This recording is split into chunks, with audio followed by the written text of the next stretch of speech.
Good evening, my fellow gamers. Wobble here, back in Sims 4, once more.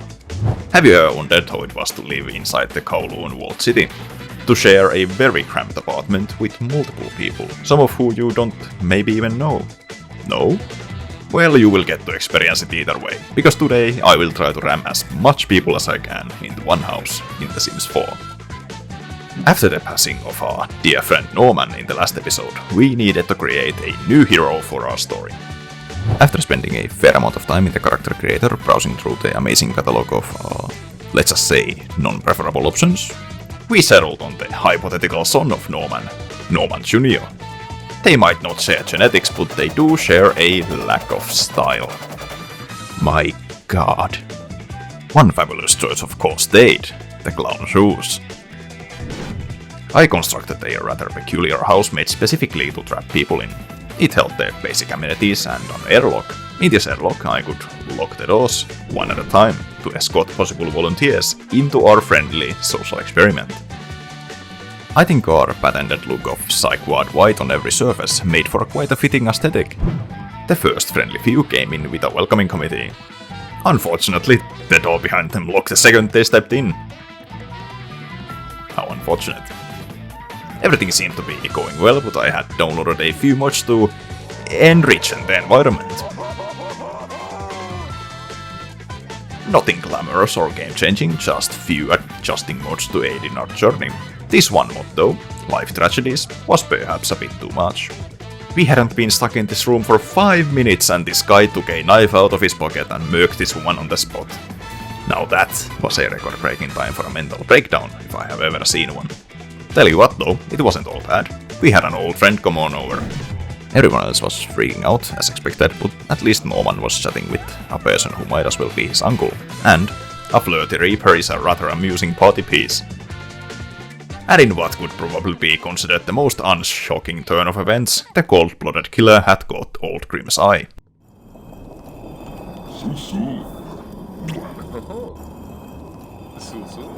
What the fuck does so even mean? You know what, that's enough, I'm removing the mod. I turned the mod off, but it didn't seem to hinder this greatly heretic relationship. You also might be asking, where was Norman in all of this? Well, trying to take a shit, but the presence of people apparently was making that impossible. I think there are more pressing issues right now. Norman?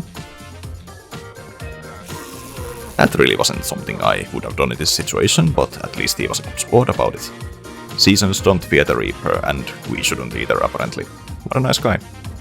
We kept adding more people into our humble abode, but everyone seemed to have a great time.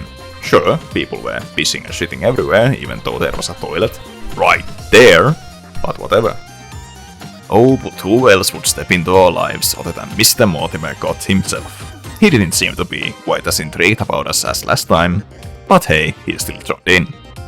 I refurnished the room and made ourselves a room of operations, so to say. God, can you imagine watching Norman livestream his game or whatever and just see all this in the background? Lovely. We also managed to kidnap a child, which made me question my morality in this challenge, but I am sure that his parents are in here anyway, so come on one, come on all, join the mosh pit. Surprisingly though, the residents seem to be in good spirits despite their entrapment.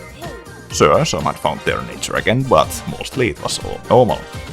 Or perhaps even paranormal. I can't remember exactly what mixture of grey market narcotics we took, but I think Norman had a fling with a ghost at some point. Clearly, however, this was an inspiring experience, and what a better way of letting that inspiration flow than to paint. Paint from reference, that is. I am sure there is nothing morally wrong or sociopathic in hanging up handmade paintings of creep shots. I did transfer to this clever method of just inviting unsuspecting neighborhood pinheads to chat with us next to a wall, and just build around them, locking them in. A process kind of like endocytosis, wherein a cell will form a bubble around an incoming particle with a cell wall, and absorb it in. This has been an episode of Wobble Science Lessons, thank you for tuning in. Oh, here he comes. Hello good sir, come on in. It's almost like you would have a choice. There was around 20 people in the room by this time, give or take. They clearly needed new entertainment, so I gave them a pool. god, this guy looks so miserable. And this guy definitely follows some alpha male guide on the internet. Dear lord, must I bear it all?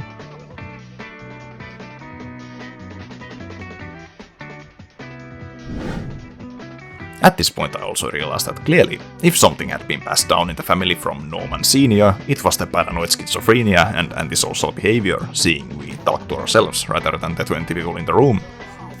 Although I don't know if the people who live in an environment like this would hold the best of company.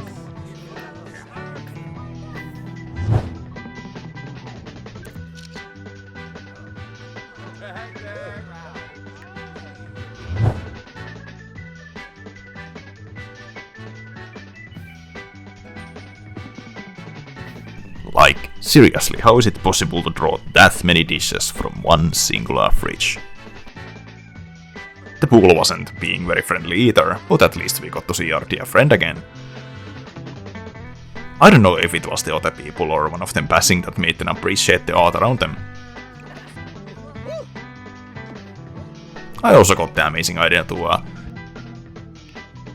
relocate some folks from other families to our household. It meant that the amount of people was starting to get closer to 30. That meant it was time to make the pool larger, and thus the living space smaller. This was a bad decision regarding the people, however, and they clearly didn't like it. In protest, one of them swam in the wood flooring just to spite me. I see how it is, game on then. Except there is no game. This immortal, impossible and invincible ball of cereal floating in midair. Whatever its purpose was, whatever it symbolized, was a mystery to me, and I feel it shall stay that way.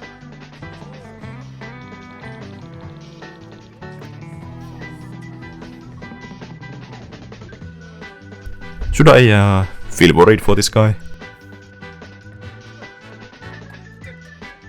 And now the hypothetical island has turned into a space fitting one person.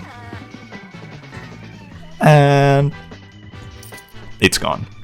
Man, the decisions we make. And to those asking, of course, as any pool without a ladder in The Sims, it started to have the expected effect. Not that it would bother us, we had successfully followed the Norman lineage and turned antisocial and psychotic. And what a sight it was. Blessed be the immortal cereal bowl. I wanna thank you all for watching this video to the end and for the amazing support on the last Sims 4 video. I think this game still has a lot of potential and I have ideas for many other games. If you want to see me play something, do feel free to recommend games in the comments. Thank you so much for watching, like and subscribe if you enjoyed the video, and as always, I've been Wobble and I will see you on our next adventure. Take care.